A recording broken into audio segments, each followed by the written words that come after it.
Alors ça pourrait être un handicap, sauf qu'un mollet moins performant, qui est moins en restitution d'énergie, bah, il est en production d'énergie puisqu'il est moins performant, il va dépenser plus de calories, il va chauffer lors du déplacement. C'est un avantage énorme quand il fait froid en réchauffant toute la partie basse du pied. Tu vas éviter les gelures, éviter surtout les déchirures musculaires, les déchirures du tendon, parce qu'on perd l'élasticité avec le froid. Hein. Donc, une rupture d'un muscle, bah, c'est incapacitant, et puis tu ne trouves plus de femelles pour te reproduire, ou bien tu deviens un poids pour le groupe. Tu vois. Non, mais c'est incroyable. Donc, tu vois, le gros mollet, c'est une adaptation au froid, c'est complètement. Alors, ça, c'est moi qui le dis, et puis allez me dire le contraire, on va rigoler, tu vois. Comme disaient, j'avais des potes qui travaillent au muséum. Oui, effectivement, on ne peut pas dire le contraire, tu vois. Tu vois. Ah, c'est super intéressant. C'est ce qu'on voit chez les Asiatiques, tu sais, il y a des champions asiatiques actuellement, il y a des jeunes. Il y avait un jeune junior qui était super fort, alors je m'étais un peu engueulé avec un mec qui est payé par le gouvernement pour dire tout le monde est pareil. Alors que tout le monde n'est pas pareil, je suis insurgé quand je vois ça, parce que c'est emmener des blacks à la blessure et emmener des blancs à la blessure de dire ça. Je dis non, on n'est pas pareil, prenez compte de vos différences pour mieux les maîtriser et pas vous blesser, c'est tout. C'est pas pour dire, toi t'es une merde. Oui, parce qu'en fait, ils ont peur que quand tu dis non, on n'est pas pareil, on n'est pas égaux. Voilà. Ils n'ont rien pigé. Je suis plus fort que toi. Voilà. Ou toi, t'es noir, t'as des petits mollets. Puis le mec, il te sort. Attends, j'ai vu des noirs en bodybuilding. Ils ont des mollets énormes. Attends, tu vois un Camerounais, il y a des Camerounais qui ont des trucs énormes. Des mecs vivant là. Attends, mais ça n'a rien. Je parle globalement. Globalement, bien sûr. Bien sûr, mais c'est vrai que la façon de dire un peu, bon, on est tous pareils, c'est au nom d'une pseudo-égalité ou d'un. C'est complètement con. On aurait peur de dire ça parce que sinon, ça veut dire oui, bah, moi je suis le meilleur, voilà, j'ai les meilleurs mollets et toi. Voilà, c'est de la bêtise. Et ça, tu vois, c'est une adaptation au froid, tu vois. C'est assez intéressant de voir ça, tu vois. On me dit, c'est vrai, alors que penses-tu de Frédéric, que pense Frédéric de la vie de la théorie de l'évolution de Darwin? C'est où? C'est celle-là, c'est foie de gras. Foie de gras. Bah, le problème, c'est tout ça est inachevé puisqu'on n'en est qu'au début des compréhensions. Les gens, ils faisaient avec ce qu'ils connaissaient. Darwin, il ne connaissait pas la génétique. Hein. On ne savait pas ce que c'était. Moi, c'est pas du tout ma spécialité. Hein. Moi, c'est plutôt global. Moi, je trouve c'est-à-dire, tu me poses une question, j'y réponds comme un oracle. Des fois, je peux me tromper, mais c'est rare. C'est parce que tu ne m'as pas donné les bonnes données, en général. Tu sais, je suis une espèce d'ordinateur. Bah, la théorie de Darwin, qu'est-ce qu'il a vu? Darwin, ce que les éleveurs savaient, c'est qu'en mettant une vache et un taureau qui étaient baraqués, ils avaient un petit qui était baraqué, tu vois. C'est tout. Donc Darwin, il est allé sur les îles, il a voyagé avec le Beagle, je crois, je sais pas. Il est allé là, c'était une riche famille anglaise, d'aristocrate, je crois, je sais pas. Il y a Pic, si vous voulez l'histoire de Darwin, je conseille Pic parce que c'est un spécialiste là-dessus et il explique bien l'histoire de Darwin. C'est pas mon truc, c'est un prof, il fait des conférences là-dessus, allez le voir. Donc Darwin, il s'est aperçu que sur les îles Galapagos, c'est ça, hein, il a étudié les pinsons particulièrement, tu sais. Et puis, les iguanes aussi. Les iguanes, oui, les iguanes. Mais il s'est aperçu qu'il y avait des pinsons, puis il s'est dit, mais tous ces pinsons ont un point commun, ils doivent dériver d'une espèce commune, ils sont tous des communes. Mais simplement, il s'est aperçu que ces pinsons s'étaient adaptés au milieu, et il y avait eu un changement de bec et de forme adapté aux fruits et aux graines que tu trouves sur les îles. Tu vois. Et il avait dit, il y a un lent changement par adaptation des caractères les plus adaptés au milieu. Et donc, il en avait déduit qu'il y avait une évolution des espèces. Hein, d'ailleurs, qu'on partait d'une certaine espèce, que lentement, les espèces changeaient en une autre. Alors ça, en cela, il n'a rien vu d'extraordinaire, mais il a réussi à en apporter les preuves, si tu veux, les preuves de cette évolution et ce passage d'une espèce à une autre. Tu vois. Sauf qu'en vérité, il s'est planté, il n'avait pas le recul, le mec, il travaillait avec les outils de l'époque, sauf qu'on s'aperçoit maintenant que le passage d'une espèce à une autre, il est beaucoup plus rapide que ça, et qui se fait sur des crises du milieu, si tu veux. Et il ne connaissait pas du tout, il n'en connaissait pas les principes, hein, lui. On a commencé à comprendre, c'est pas ma spécialité, à comprendre un peu le principe du passage des caractères avec le moine au petit pois, là, Mendel, qui était slovaque ou tchèque, je ne me souviens plus,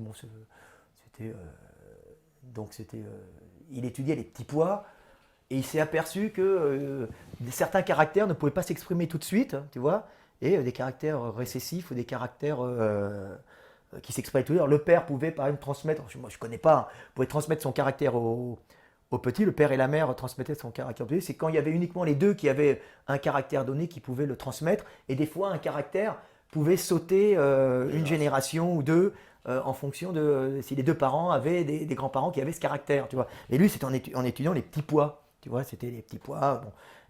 Et là, il s'est aperçu qu'il y avait des caractères qui étaient dormants, d'autres qui se transmettaient. C'est pas ma spécialité, mais voilà. Donc, il y avait quand même une approche. Il a compris un peu qu'il y avait une espèce d'approche de transmission de caractères qui ne pouvaient ne pas s'exprimer ou s'exprimer en fonction qu'il y ait un ou deux parents, tu vois. Et qui, des fois, pouvaient être latents et durer très longtemps. Tu vois, c'est très particulier. Mais aucune notion de génétique. Les mecs, ils étaient dans c'est la petite lumière dans les ténèbres et on voit pas loin, tu vois. C'est pas c'est la lampe de poche, c'est le briquet et pas le 1000 watts, tu vois. Donc ils étaient comme ça. Puis c'est qu'à partir du microscope électronique, de l'imagerie médicale qu'on a commencé à voir la génétique, tout ça, les transmissions, mutations. Alors on s'est aperçu qu'il y avait des mutations. Alors moi, je suis pas un spécialiste, mais ce qui est évident, c'est que le milieu accélère vraiment les mutations, si tu veux. Et puis, il paraîtrait qu'on serait dans une phase de transformation générale, qu'on constate des mutations de notre ADN en ce moment. Ah oui, parce qu'on est confronté de plus en plus de polluants, parce qu'on a un changement quand même très rapide. Ouais. Alors, ce qui se passe, c'est que, alors, plusieurs choses, c'est, je ne suis pas un spécialiste là-dessus, hein, mais le milieu change énormément, influe énormément sur notre patrimoine génétique en le modifiant, hein, ou en exprimant, en fonction du milieu, des gènes qui sont dormants ou pas. Tu vois, il y a des... Et quand il y a une crise du milieu, on se retrouve avec un changement, par exemple, on se retrouve avec du stress. Alors le stress, par exemple, le stress va produire des molécules qui sont en général très négatives pour l'individu et qui vont entraîner des modifications, des mutations qui en général sont 99% négatives. Hein, c'est-à-dire que confronté à un changement de milieu, dans un milieu qui devient instable, changement de température, changement de polluants extérieurs, parabènes dans les biberons, je sais pas moi, calamine extérieure, stress au boulot, tu vois, changement de structure sociale, tu te retrouves avec une accélération des mutations. Tu sais, on peut faire des cancers, on peut faire des accélérations, mais ça joue sur ton patrimoine génétique, et puis tu peux transférer ça à tes petits. Alors en général, c'est souvent négatif.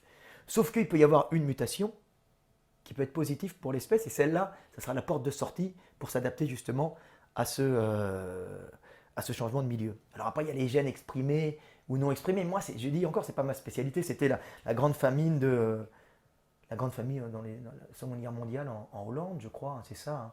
Hein. On s'est aperçu que les femmes qui avaient vécu des carences très importantes alimentaires, quand elles étaient enceintes, avaient transmis à leurs petits des mutations, tu vois, qui faisaient que les petits avaient des problèmes d'obésité, de diabète, tu vois, qui sont en rapport, en réalité, ces carences alimentaires de la maman qui se retrouvent sur des petits qui vont stocker du gras. Tu vois, donc en fin de compte, c'est des espèces de transformations qui sont en latence dans l'être humain, qui ne s'activent qu'en fonction du milieu, tu vois. C'est des trucs qu'on a déjà vécu et qui sont pour sauver l'espèce, mais qui sont mauvaises si tu retournes dans la nourriture abondante, tu vois. C'est très, très particulier, tu vois. J'étais avec un Wallésien hier. Les Wallésiens, tu sais, c'est Israël machin qui chante. Enfin, c'est pas un Walésien, lui, c'est un Hawaïen, mais c'est le même principe. C'est des mecs des îles, c'est Over the Rainbow, tu sais. Il est gros comme ça, puis les Wallésiens, ils sont gros, ils sont balèzes. Ouais. Mais tout ça, c'est qu'il y a eu une super sélection. Il y a eu un changement de milieu avec ces. Moi, je dis, c'est là après la conquête après les hommes sur la Lune, je dis que la plus grande conquête de l'homme, c'est quand même cette traversée du Pacifique, qui est quand même un truc exceptionnel. Alors, c'est des grandes pirogues. Et puis, lesquels qui ont survécu, c'est les plus gras. Tu vois, il y a une sélection très intense sur les plus gras. Alors que c'était valable. Parce qu'il fallait certainement les rester longtemps en mer. Donc, et puis ceux qui assimilaient mieux les protéines. Tu vois. Et puis en plus, ils devaient avoir un stress énorme, un stress terrible qui a dû accélérer justement aussi, quand ils sont arrivés là-bas, les mutations, tu vois. Parce que le stress accélère la mutation. Quand on est stressé, quand dans un milieu changeant, il va y avoir une accélération des mutations. Tu vois. C'est vrai que les Wallisains, ils ont tous des physiques. Ah oui, parce qu'ils ont passé des bras de mer énormes. Et ceux qui ont survécu, c'était les plus gras. C'était les plus gras. Tu vois, et ceux qui assimilaient mieux les. Alors quand ils repassent en suralimentation avec, par exemple, du McDo ou des chips, Ah, c'est- ça fait alors là, ça fait carrément, ouais, et là, tout. c'est une Et puis horreur. Ouais, ouais. les Anglais, comme dit, qui sont des mecs pragmatiques, ils se sont aperçus que c'était pas bien de faire payer des places à ces habitants des îles pour les faire voyager d'une île à l'autre. Ils les faisaient payer au kilo maintenant. Ah oui, le pragmatisme anglais pour être moins perdre d'argent sur les vols inter-îles. Ah, les enfoirés un peu. C'est les Anglais, hein, ce sont des commerçants qui sont coincés sur leur île et qui regardent comment survivre et négocier. C'est le pragmatisme anglais. Donc il n'y a pas méchant ni gentil, mais tu vois, c'est ça. Donc les Wallisiens, c'est ça. Donc il y a ce coup aussi des gènes exprimés, puis il y a aussi ce coup de ces mutations aléatoires. Alors moi je dis tout le temps, il n'y a pas de hasard. Hein. Dieu est derrière tout. Il ne faut pas croire, il n'y a pas de hasard. Ces mutations aléatoires ce sont des mutations aléatoires de cadre physique très strict du monde. C'est-à-dire, il y a des lois qu'il ne faut pas dépasser, que tu ne dépasseras pas. Mais entre ces lois, tu as un chemin qui peut être multiple. Donc, si on mute en permanence, on a des mutations aléatoires, c'est une cyclique, une mutation qui entraîne des mutations. C'est aperçu que ça, à peu près, les généticiens pour me corriger, moi, ce n'est pas ma spécialité. C'est tout simplement, c'est en général négatif, hein, mais c'est pour qu'à chaque génération, il y ait. Alors, on pourrait être hyper adapté au milieu. Tu vois, on sélectionne que les mutations les plus adaptées, c'est parfait, et après, il n'y a plus de mutations. Mais le fait d'entretenir des mutations qui sont en général très mauvaises permet, en cas de changement de milieu, d'avoir la porte de sortie pour l'espèce. Et comme j'ai dit, Dieu veut toujours le bien du groupe. Tu comprends? Et si ça passe par la case d'un individu, ça passera par la case d'un individu, le sacrifice d'un individu. Jésus sur sa croix, tu vois, c'est je me sacrifie pour vous. Mais c'est ça Dieu, tu vois, on cherche le bien que la vie perdure, que la vie continue. Donc tu vois, ces sélections sélectionnent en fin de compte, ces mutations permettent d'avoir un réservoir de possibilités en cas de changement, et dans ce réservoir, 99 mauvaises, Ouais, et tu as la survie de l'espèce. On a la survie de l'espèce, ouais, Voilà. c'est très intéressant. Alors on me dit, voilà aussi, alors il y a pas mal de questions. Ouais, voilà. Il dit, le photographe évoqué, c'est Robert C'est Doisneau. Robert Doisneau, oui. Robert Doisneau, voilà. Voilà, oui, ouais, c'est ça que tu disais. Il était là-bas, il était derrière moi. Ben, merci, il a dû faire les mêmes cours avec moi. C'était Robert qui? Doisneau, il est avec toi? Ouais, c'est ça. Le fameux Robert Doisneau. Ouais, il Avec était les derrière. amoureux de l'hôtel de ville. Voilà, on avait le meilleur prof, je pense, le meilleur prof d'anat et de morpho au monde, en France. Hein. On en a beaucoup dans le monde, mais lui, il était une bête. Et moi, j'ai fait 9 ans, j'ai photographié tous ses cours. Et si je suis l'homme que je suis dans mon domaine, c'est grâce à lui, c'est grâce à Jean-François Debord, qui détestait la musculation et qui me détestait parce que je faisais de la musculation. Voilà. Et que ça ne correspondait pas du tout au milieu bourgeois dont il rêvait de faire partie. Donc, n'étant pas de ce milieu, mais ceci dit, c'était un prof exceptionnel et je suis le digne héritier de sa pensée. Donc, tu m'as détesté, mais c'est moi qui t'ai fait briller dans le monde entier. Alors, on me dit quoi aussi? Bonjour monsieur de la vie, c'est un grand honneur de vous avoir en live. J'ai une question à vous poser concernant la musculation du corps humain. Quelle est la différence entre un Européen, un Africain, un Asiatique au niveau musculaire pour prendre de la masse? Y a-t-il une facilité de se muscler pour certains? Ah, il y a une prédisposition pour certaines ethnies à se muscler plus que d'autres. Oui. Ouais. Clairement, quoi. Clairement. Les Africains, ils sont plus faciles. Pas tous les Africains. Non, mais... c'est simple. Hein. Parce que moi, je sais pas, alors pareil, gros cliché peut-être, j'ai l'impression qu'en Afrique, les gens sont plus musclés. Ils sont plus dessinés, voilà. Oui, mais ici, parce qu'ils n'ont pas de gras, pour pas avoir ce manteau de gras qui les fait monter en surchauffe. D'accord. Parce que vraiment, ça, c'est flagrant quand même. Ah oui, un Européen, il est grassouillet. Tu vois, voilà, les Africains, ils sont hyper dessinés tout le temps. Tu te dis, putain, on dit même les mecs qui naissent avec les plaques de chocolat, sans se forcer. Quand je vois tous ces Européens, ces jeunes, qui veulent être cut en Harry Potter sec pour ressembler à leurs idoles, mais vous êtes des gros cons. C'est-à-dire, un Européen, sauf naturellement sec, il n'est pas fait pour être très sec. Si tu veux monter, si tu veux descendre en sèche pour avoir le taux de gras externe d'un Africain, t'es un con. Tu vas être en carence, pas calorique, parce que tu vas arriver à régler ta calorie, mais en carence nutritionnelle sur les micro-éléments qui vont faire que tu vas dégénérer. Les mecs qui sont riz blanc, tu vois, un peu de salade, riz blanc, un peu de fruits, un peu, pas beaucoup, et un blanc de poulet. Mais il leur manque l'essentiel pour tenir longtemps. Tu vois, les mecs, normalement, un Européen, il va être en trop grande carence pour maintenir son gras. Donc il va progressivement détruire ses tissus. Et on voit beaucoup de... Alors moi j'ai dit tout le temps, tu sais, le syndrome Calas. Le syndrome de Calas, c'est le syndrome des bodybuilders, j'ai appelé comme ça. Calas, c'était une grosse dondon européenne. C'était une grosse grecque, faite pour faire plein d'enfants, avec une voix magnifique. Elle a voulu ressembler à Audrey Hepburn. Et quand elle allait sur scène, au départ, on lui balançait des tomates. Elle avait beau chanter merveilleusement parce que c'était, quand tu as un rôle de jeune première qui chante merveilleusement et tu vois arriver un truc de 100 kilos, 110 kilos, ça le fait pas, tu vois. C'est méchant, mais ça le fait pas. Donc, elle a mis une belle ossature et elle a voulu maigrir. Elle a fait un régime drastique, c'était pas comme maintenant, elle connaissait pas tout. Elle s'est mise à maigrir à fond la caisse, faire un régime, elle mangeait quasiment plus rien. Elle a conservé sa belle voix et elle est devenue magnifique. Maigre, fine, tu sais, cette belle structure osseuse massive quand même d'une belle campagnarde, d'une bonne campagnarde grecque. Le problème, c'est qu'elle était en carence alimentaire. Elle a gardé sa voix quelques années, tu vois, quelques années. Elle était belle, donc elle a fait le top. Tout le monde est magnifique, regardez cette beauté qui chante merveilleusement bien. Le problème, c'est qu'à force d'être en carence alimentaire, ça me gratte un peu le nez, une poussière. À force d'être en carence alimentaire, elle a commencé à être en carence de collagène, par exemple, tu vois, de collagène, et elle a fait une dégradation des fibres de collagène. Alors, fibres de collagène au niveau des muscles. Alors, chez les bodybuilders, on rencontre ça, mais au niveau des muscles, des cordes vocales. Elle a commencé à perdre sa voix parce qu'elle était en carence de micro-éléments, par exemple collagène, vitamines, acides gras essentiels, et particulièrement collagène. C'est le collagène, la structure. C'est les muscles, les éléments contractibles, et puis une espèce de structure qui maintient tout dans le bon sens, qui fait les fascias et qui fait les. Tu vois. Donc dégradation, on lui a filé des anti-inflammatoires, ça a dégradé encore plus. Elle a perdu sa voix, dépression, elle a abîmé les muscles du cœur, les muscles des poumons, puis elle a fini par mourir assez jeune à cause justement de ce régime drastique qu'elle faisait. Tu vois. Et elle a perdu sa voix, Et les bodybuilders, les Européens, souvent, qui veulent rester secs, sur des années, ils finissent par avoir des pathologies. Ils sont en hypercalories protéines, ils arrivent à gérer l'hydrate de carbone, ils maintiennent de la masse, alors ils maintiennent certains avec des produits, mais à force de manger pas gras et de pas manger de collagène, de pas manger par exemple de peau, ils mangent que du blanc de poulet, tu vois, pas d'articulation. Alors maintenant, il y a des compléments il y a le peptane, il y a du collagène en poudre, hydrolysat de collagène. Ils se retrouvent avec des problèmes justement de dégradation de ces structures et puis ils finissent avec des problèmes cardiaques, problèmes de vaisseaux, rupture de vaisseaux qui manquent de collagène. Et puis on se retrouve avec des pathologies de bodybuilders qui meurent d'un arrêt cardiaque, d'une rupture de vaisseaux, balèzes, quadrupèdes, mais en fin de compte, plein de carences. Ce sont des anorexiques énormes.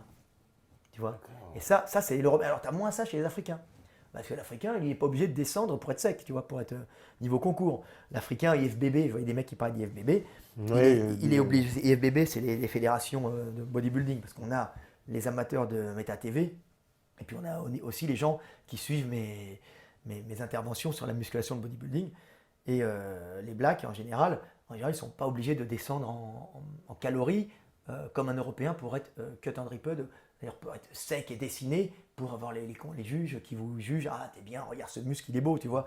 Par contre, ils vont être obligés de faire des saunas, de faire beaucoup de cardio pour évacuer la flotte. Eux, c'est plutôt rétention d'eau. Tu vois. Adaptation climatique, on est tous, on est les enfants du climat. C'est vraiment intéressant de voir qu'il y a quand même comme ça des grandes différences anthropomorphiques quoi, entre les ethnies.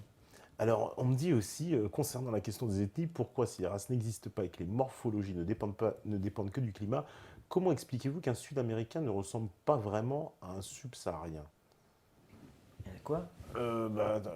En fait, il dit que justement, que si on explique les climats, mais en même temps, justement, le climat sud-américain, c'est pas du tout le même que le Subsaharien. Avant de répondre à cette question, je voulais parler des Africains, des morphologies et les sprinters, par exemple, les grands balèzes. Ouais. On parlait des grands balèzes. J'ai zappé l'histoire du grand balèze. On retrouve des grands balèzes dans des régions où il y a eu, en général, où il y a une abondance calorique et il y a peu de disette, peu de carence. Donc il n'y a pas de sélection des petits. Les petits, ils consomment moins qu'un grand. Donc en cas de carence, en cas de changement de milieu, de carence alimentaire, de carence calorique, de pénurie calorique, qui est-ce qui passe le premier? Parce que c'est un gros moteur qui consomme, c'est les grands. Donc tu as une régulation de la taille et du volume des individus et de la musculature des individus dans les zones où tu vois où il y a eu depuis très longtemps peu de carence calorique. Donc, quand il y a eu peu de disette, c'est pour ça qu'on se retrouve avec des mecs. Il y a un mec costaud, tu vois. L'Allemand du Nord, l'Allemand du Nord, il a très vite régulé son alimentation, son apport calorique par le lait. tu vois.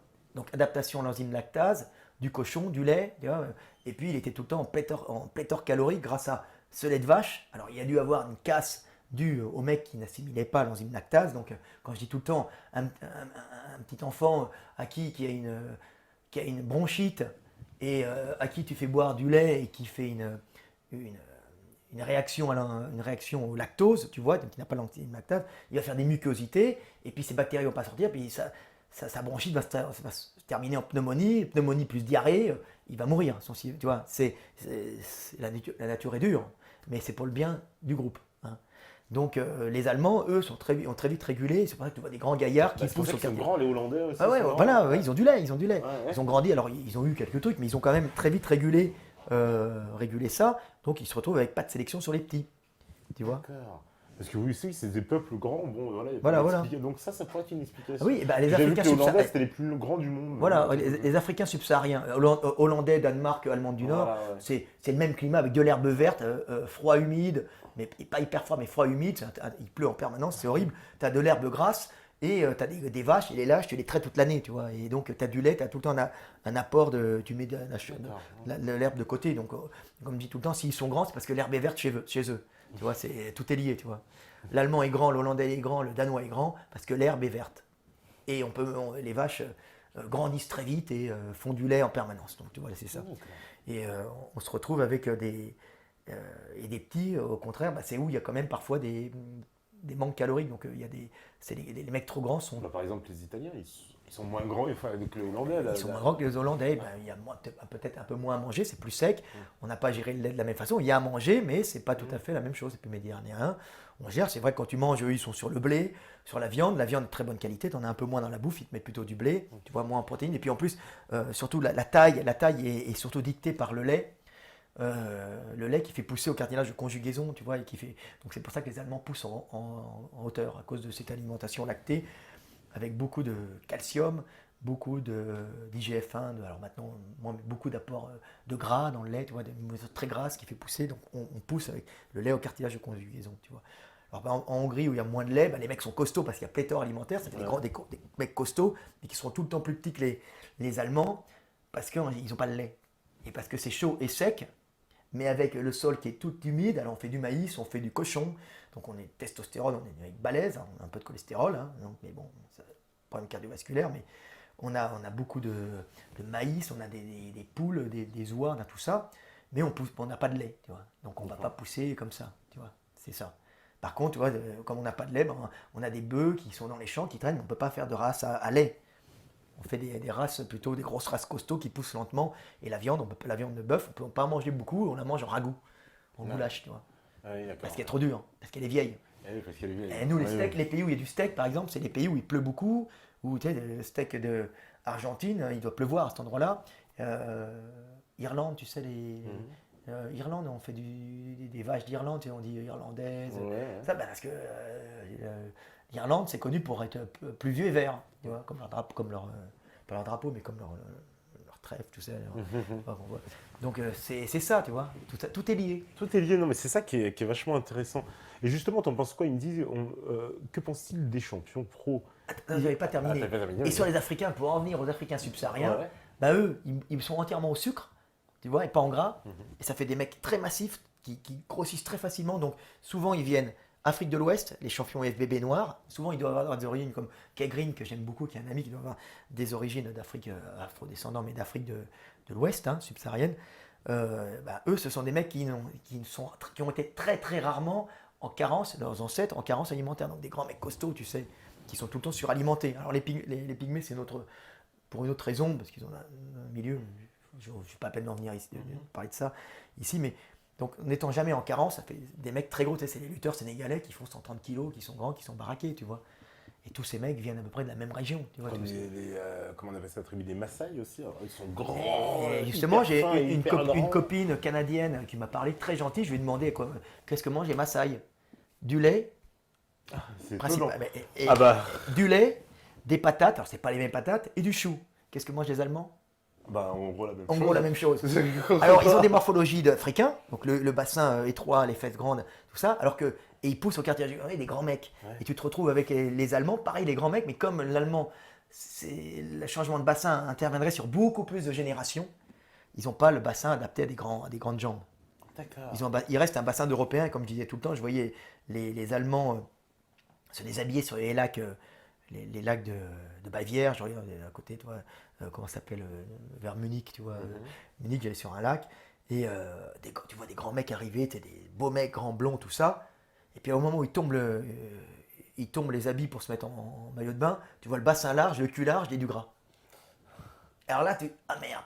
Alors c'est pour ça que tu vois, les uniformes allemands de la Seconde Guerre mondiale, c'était on serrait la taille, on faisait ça en sachant qu'on compensait pour l'esthétisme.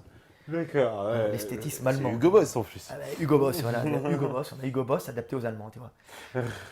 L'uniforme de la Waffen-SS. Non, oui, c'était ça. Ouais, je vois, c'est ça. Il y avait les Voilà, SS et puis même la garde d'Hitler. Ouais, mais tout le monde l'était à l'époque. Hein, quand on dit qu'il y avait quelques résistants communistes, mais même quand les Allemands sont communistes, ils sont très durs aussi. À Berlin, ils se battaient et tout. Quand l'Allemand est quelque chose, qu'il soit vert, grune ou communiste, ils sont tout le temps embrigadés, pam, pam, pam, pam, tu vois. En plus, toi, tu connais bien le monde germanique et tout. Bah, je connais par obligation, vu que mes gènes sont déposés en Allemagne.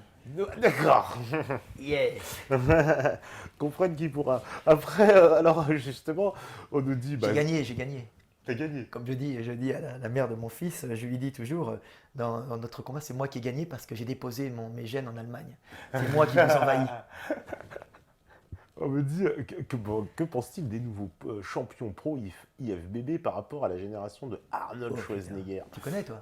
Bah, Arnold Schwarzenegger, oui. Les champions pro IFBB. Bah non, ça je connais pas. Bah non, c'est pas ton truc. Ah non. Non, Ah ouais, je suis pas un gros ils costaud. sont énormes, mais ils mangent pas la même chose, ils n'ont pas les mêmes compléments alimentaires. C'est quoi, c'est les gros balais là, les mecs? Ah non, ouais, pour la faire rapide, à l'époque, ils avaient uniquement on va dire les stéroïdes, le dianabol, la testostérone, les injections. Et puis après, ils sont passés à l'hormone de croissance. Donc, on a un changement, et puis aux peptides pour manger.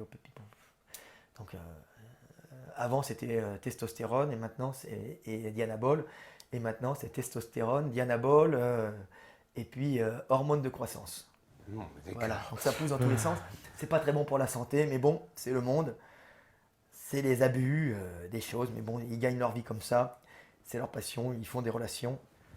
Eh ben, ok, bah en tout On cas, ne jugera pas. on va faire une petite pause, la deuxième pause, et on prend, à troisième partie, on ne prend que les questions des méthadotes. Et en plus, de toute façon, il y en a plein, on ne pourra pas répondre à tout.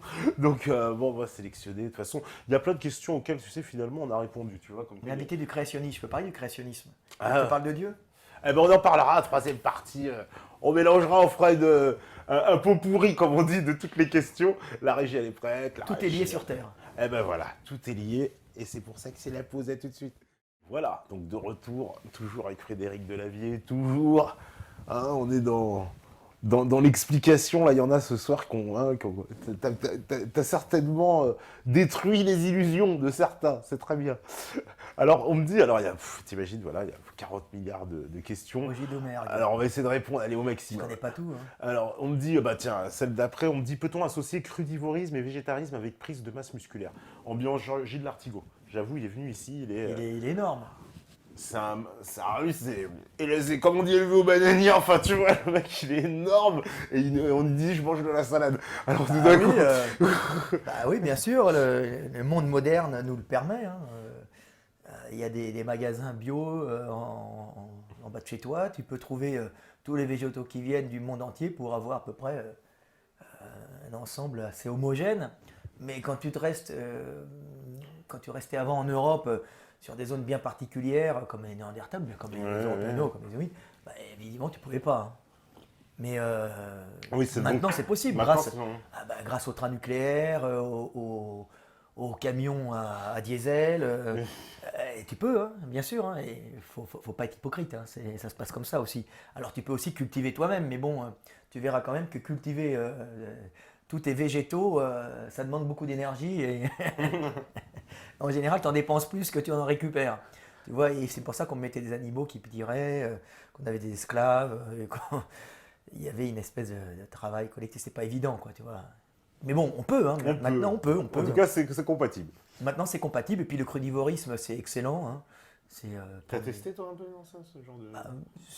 C'est souvent mieux, alors que... Oui, parce que la cuisson détruit pas mal de vitamines. Ouais. Et puis c'est vrai que maintenant... Mais genre, on mange tout cru, genre les légumes, les machins, les Non, trucs. mais il y a moyen de faire... Oui, parce que si on mange que des végétaux, le temps de digérer, on va gonfler, c'est pas évident. C'est en ça que je rejoins un peu Thierry Casanova, que tu avais reçu, Ouais, que ouais, j'aime ouais. beaucoup, qui est un mec... alors moi, je le mets tout le temps sur mes Facebook, hein, ce qui fait que plein de gens aiment bien et se mettent un peu à ça. C'est vrai que on manque, dans notre société occidentale, industrialisée, hein, on a très vite géré le fait de manquer de calories, hein, donc de manquer d'hydrates de carbone, des éléments de base, hein, les briques qui constituent dont le corps a besoin, les briques principales, hein, c'est-à-dire les hydrates de carbone qui sont le carburant, les lipides qui sont un carburant aussi, et puis on va dire les protéines, acides aminés qui sont les briques de construction du corps, tu vois. Bon, c'est grosso modo, hein, c'est pas mon truc. Le problème, c'est que avec cette alimentation industrielle très rapidement obtenue, tu vois, on manque énormément d'oligo-éléments, de micro-éléments, de vitamines, tout ça essentiel au bon fonctionnement de l'organisme, tu vois. Et alors on se retrouve avec des maladies de civilisation, c'est-à-dire qu'on est gavé en chips, on est gavé en protéines animales, pas forcément de bonne qualité, en acides gras, en gras, en mauvais gras, hein, donc on a tout on peut se développer, on peut grandir, on ne mourra pas de faim. Le seul problème, bah, c'est il va nous manquer plein de micro-éléments indispensables au bon fonctionnement de l'organisme, au bon fonctionnement du système nerveux, du système endocrinien. Et on se retrouve avec ce qu'on appelle des maladies dégénératives de civilisation parce qu'on n'a pas les. Quand on mange un poulet, bah, c'est pas le poulet de mamie qui a vécu, qui a vécu dans le jardin à manger des plantes qui étaient gavées, qui étaient des plantes qui étaient riches en vitamines, oligo-éléments. On leur donne juste des calories. Et ils sont nourris en batterie, t'as qu'à voir, c'est une horreur, ils ne voient jamais la lumière du jour, ils sont sélectionnés, alors tu vois, c'est des grosses espèces de gros poulets dans les élevages qui sont des milliers, ils ne voient jamais la lumière du jour, ils sont tout blancs, sans mélanine, ils ont des problèmes cardiaques, ils ont des énormes pattes pour faire comme je t'ai dit tout à l'heure, des grosses cuisses, ils sont mis dans le commerce, pas beaucoup de gras, puis en fin de compte on enlève la peau, et puis on se retrouve avec juste de la protéine, et puis peu de collagène, peu de bonne graisse, d'acides gras essentiels. Parce Hein, que tu le fais cuire, ils réduisent en plus. Donc on a un énorme problème et puis on arrive avec des maladies dégénératives. Hein. Ouais. Donc c'est pour ça qu'il faut compenser ça par justement une absorption intense de fruits et légumes pour retrouver tout ça. Mais alors les fruits et légumes qu'on a dans le commerce, ça pousse à pleine vitesse avec de l'engrais et ça n'a pas le temps d'accumuler tous ces oligo-éléments tirés de la terre, tu vois. Donc c'est un gros problème. Donc on est obligé de manger 3 à 4 pommes pour avoir l'équivalent d'une pomme, hein, pas en quantité calorique, mais en quantité vitamines, oligo-éléments, tout ça, d'une pomme de mamie d'avant, tu vois. Donc c'est le problème. Donc après, tu es obligé de bouffer des quantités industrielles de légumes et de pommes pour te retrouver en rééquilibrage. Et à ce moment-là, tu gonfles, tu fermentes, tu pètes, tu manges toute la journée, ça devient complètement débile. Donc, c'est ce qu'avait dit Casanova, on était arrivé à la même conclusion. Hein. L'idéal, c'est de faire des jus, des centrifugeuses ou comment ils appellent, une centrifugeuse et l'autre, une extracteur de jus. Extracteur de jus, ouais, pour les C'est légumes. quasiment la même chose. Hein. Il y en a un qui est plus cher que l'autre, maintenant il baisse ses prix. Mais bon, ça chauffe pas, c'est pas vrai, puisque on dit que ça chauffe, mais c'est un argument publicitaire de vente. Mais l'avantage, c'est que tu compresses tout ça, et puis au lieu d'avoir ton organisme qui est plein de fibres, les fibres c'est indispensable aussi, mais là, en avoir une quantité industrielle, ça devient négatif aussi parce que tu n'assimiles plus rien. Donc l'avantage, tu te fais des jus le matin, hein, tu peux tu peux faire beaucoup de jus, tu en mets beaucoup, alors ça coûte un peu cher, et puis comme ça, tu arrives à te rééquilibrer en oligo-éléments, en vitamines, et puis à compenser ce problème de société quand même, qui est un problème de société. On voit les gens, quand on voit surtout dans les quartiers pauvres, qui n'ont pas accès à la bouffe bio, qui partent pas en vacances, ils ont la peau un peu grise, ils ont des boutons, on sent que c'est de la mauvaise bouffe. Hein. Alors par contre, ils sont gras, hein, on voit les mecs, c'est en Amérique, on voit les gros obèses, ils sont suralimentés, mais au niveau oligo-éléments, c'est la merde, quoi.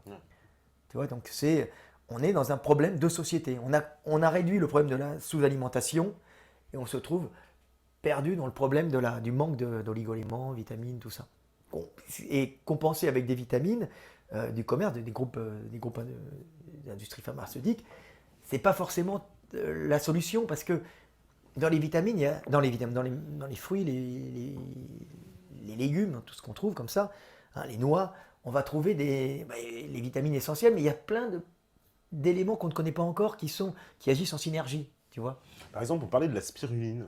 Tu connais? C'est une espèce Ouais, d'algue. la spiruline, c'est une algue. Alors c'est bien, c'est bon, c'est sympa pour les végétariens, sauf que le problème, au niveau quantité, ils te vendent des pilules, ils te vendent 3 pilules, c'est ridicule. Ça vaut une fortune, et pour pas beaucoup de quantité de protéines d'acides aminés, tu vois. Alors moi j'aime bien le goût, dans les pâtes c'est bon, spiruline, pâte aux spiruline c'est super bon, mais dire qu'on veut complémenter, qu'on veut remplacer la viande par la spiruline, c'est griller des billets, tu vois, c'est trop cher pour ce que C'est c'est, trop cher. tu vois. Alors c'est pour ça que j'avais vu, je crois, sur Casanovas, là, il y avait un des mecs, alors je sais pas si c'était lui, c'était plutôt le mec qui l'avait invité, là, qui essayait de faire venir de la spiruline en quantité pour pouvoir justement s'alimenter, essayer de baisser les prix parce que c'est pas assez efficace à cause du prix quantité, tu vois.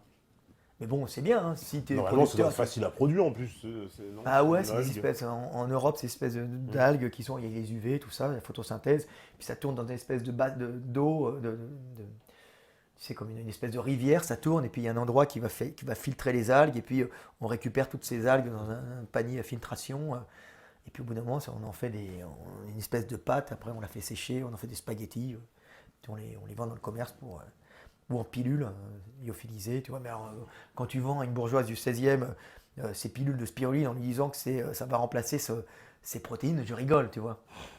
C'est comme tu vas, je sais pas, moi, chez le boucher, tu prends un morceau de steak comme ça, tu vois. Donc, c'est l'arnaque des marchands, tu vois. Les marchands sont dans le temple. Ils y sont partout, ils rentreront, hein. Tous les temples qu'ils trouveront, ils y rentreront, hein. Alors, on me dit aussi, que pense Franck Delavier de la théorie de Roger Domergue et Jean Gauthier qui explique le caractère juif, gros nez, lèvres charnues par l'endocrinologie et la fabrication anormale d'hormones dues à la circoncision Mon rituelle Dieu, au mon Dieu. 8e jour. Mon Dieu. C'est affligeant. C'est de la connerie. Si les juifs, ils ont un grand nez, et puis... qu'est-ce qu'il dit, un grand nez, quoi? Grand nez parce que ce serait expliqué par l'endocrinologie Mais non, mais et la c'est- perturbation des glandes puisqu'il y a Non, une mais puberté qui se provoquerait en Oui, non, fait mais au 8e jour. Et moi, ils m'ont circoncis, et puis... Ah oui, mais moi, ils m'ont circoncis après, c'est vrai. Ah Donc, oui, c'est après. c'est le 8e Oui, jour non, parce que c'est important. Non, c'est le 8e jour. le 8e jour parce que c'est un moment de la puberté, de la Mais première non, mais puberté. c'est des conneries. Pour moi, c'est de la stupidité. Si les Juifs ont un grand nez, alors pas tous, hein, bien sûr, tu vas voir Netanyahou, il n'a pas un grand nez, hein, il a un nez normal, hein. Mon copain Ziv Lesner en Israël, il a un nez normal. Mais si les Juifs ont un grand nez, c'est tout simplement qu'ils viennent de régions orientales, plutôt sèches, et que en général, dans ces régions-là, hein, ils viennent alors, en général, hein, et que, bon, bah, évidemment, c'est un gène qui devait se passer par les mamans, hein, plus aussi par les mamans, et que ce grand nez typique des régions sèches, bah, c'est un nez avec des cartilages. Les Africains, ils ont le nez large, hein, Ouais. pour une atmosphère humide, il n'y a pas de poussière. À partir du moment où tu as une zone poussiéreuse, donc moins humide, moins équatoriale, avec des vents de poussière, Ouais, le nez est plus- le nez, il se projette en avant, mais vous savez, regardez, comme vous voyez là, avec les cartilages, un peu moi, j'ai d'origine méditerranéenne de par ma maman, hein, donc le nez qui part un peu vers l'avant, et on y met des grands poils noirs avec du mucus qui arrête les poussières. Donc, si le juif il a un grand nez, c'est pas pour respirer les affaires, hein, parce que c'est juste une culture. Non, mais c'est de la connerie. C'est uniquement parce qu'il a des origines génétiquement de peuples qui viennent, hein, surtout du côté de sa maman, de régions où il y avait un peu poussiéreuse, où il y avait une adaptation climatique, hein, Bah oui. Puis l'argent n'a pas d'odeur. voilà. Mais Et la puis, femme a du flair. voilà. Et si toi, tu as le nez un peu plus large, et encore pas beaucoup parce que. Pas trop, non. Moi, c'est le côté nordique. Voilà, mais on voit un tout petit peu, on voit, mais tu as hérité. Si les Africains ont le nez large. Moitié-moitié. Voilà, si les Africains ont le nez large, en général, c'est parce qu'ils ne sont pas confrontés à cette histoire de poussière, hein, et donc ils ont le nez le maximum ouvert pour pouvoir respirer un air qui est dépourvu de poussière parce qu'il pleut tout le temps et c'est humide. Voilà. Et puis dès qu'on arrive en Éthiopie, on s'aperçoit que ça rétrécit. Tout voilà, les Éthiopiens, ils n'ont Voilà. pas du tout le nez Et large. le, Donc le bonnet éthiopien avec des traits beaucoup plus fins, entre guillemets, qui sont en vérité des traits d'adaptation à la poussière, au terrain poussiéreux. Et puis là, c'est le grand nez méditerranéen, c'est le Corse méditerranéen avec son grand nez, tu sais, on voit souvent ça. Et puis dès qu'on passe dans les climats plus froids, on voit un rétrécissement du nez, parce qu'autrement ça gèle. Voilà, les appendices gèlent. alors, on me demande. C'est de la stupidité, hein. Ah bah écoute, on va continuer dans la stupidité. Quel sport correspondrait le mieux à Tepa selon sa morphologie? Je rappelle, c'est la question qui a recueilli le plus de j'aime. Comme quoi, le système des j'aime, j'ai toujours dit que ça c'était un truc à encourager les trolls. Mais bon, voilà, je n'esquive pas la question. Alors, tu vois, c'est quoi moi Alors, je fais du tennis, du foot Ouais, et un peu de gymnastique. comme on dit, tu as une bonne perception de l'espace, du temps instantané. Alors ça, c'est souvent un truc des Africains. Alors pas uniquement des Africains, hein. C'est la perception instantanée du temps. La perception de l'espace où il est. Parce que lui, comme je dis tout le temps, l'Africain, à cause de la nature très... la nature luxuriante, le fait de cette compétition de la nature sur une zone tropicale où il y a beaucoup de calories, donc la nature est luxuriante, et il y a un combat de la nature entre elles. Donc, il faut avoir l'Africain est dans l'instant, justement, pour pouvoir lutter dans l'instant, tu vois. Donc, il y a une bonne perception de l'instant. Alors que l'Européen, lui, en général, il est plutôt dans la projection future, il est dans le calcul, tu vois. Le calcul de l'hiver, gérer, accumuler, gérer pour passer le futur. C'est-à-dire, pour l'Européen, le danger, il est au loin. Pour l'Africain, le danger, c'est maintenant. C'est maintenant, ouais, d'accord. Je vis l'instant présent. Donc je suis dans la jouissance. jouissance, dans l'instant présent, je vis et je règle les choses à l'instant présent. Mon esprit est en permanence dans le présent. J'ai plus de mal à me projeter dans l'avenir. Pas tous les Africains. Je parle globalement. Non, non, mais c'est compréhensible par rapport à l'environnement. Voilà. Ça fait le jazzman qui improvise vite, ça fait le boxeur qui arrive sur le terrain, papapam, qui sait où il est, et ça fait même le danseur qui est capable d'improviser, tu vois. Ça fait le portier de boîte de nuit. Alors, il n'est pas portier de boîte de nuit parce qu'il est con, il est portier de boîte de nuit parce que psychologiquement, il sait reconnaître un mec qui a des problèmes. Il a tout de suite vu ce signe, son esprit en permanence est dans l'instant présent. Il est ici maintenant. Tu vois. Alors que l'Européen, il est dans la projection future. Ça veut dire qu'il est handicapé dans le présent. Par contre, dans le futur, il est capable de te prévoir une saloperie à distance. Tu vois. Il est capable de faire de la gestion. Là, lui, il va agir comme ça. On va lui faire ça, et il va tomber boum boum. Tu vois. Ça, c'est l'Européen. Parce que sa vision de survie, c'est l'avenir. Prévoir l'hiver, accumuler, gérer, se protéger de la mort de la nature. Donc, on est tout le temps dans l'accumulation. On fait des maisons, on fait des maisons avec des gros murs. On accumule des denrées, on met des pommes à la cave, on fait des chauffages centrales pour prévoir l'hiver, on accumule du bois, on coupe le bois. L'Africain, il ne va pas couper du bois. Oui, c'est vrai, Il n'a pas chauffé, il n'a même pas besoin réellement d'une maison, si tu veux. La hutte en terre, ça lui suffit, il n'a pas besoin d'avoir un château avec La nature lui offre tout, si tu veux. Sauf maintenant, avec la gestion européenne qui est venue, il est passé pas en surabondance, mais il est passé en régulation. C'est-à-dire qu'avant, il y avait une régulation des naissances par la maladie. Donc les Africains n'ont jamais été très nombreux en Afrique, et on regarde dessus, on a beaucoup d'enfants. Les Européens aussi, mais d'une façon différente, avec une puberté un peu plus tard. Donc grosso modo, ils en prenaient un peu moins, hein, mais ils étaient obligés. Mais l'Africain, en général, lui, c'est le combat.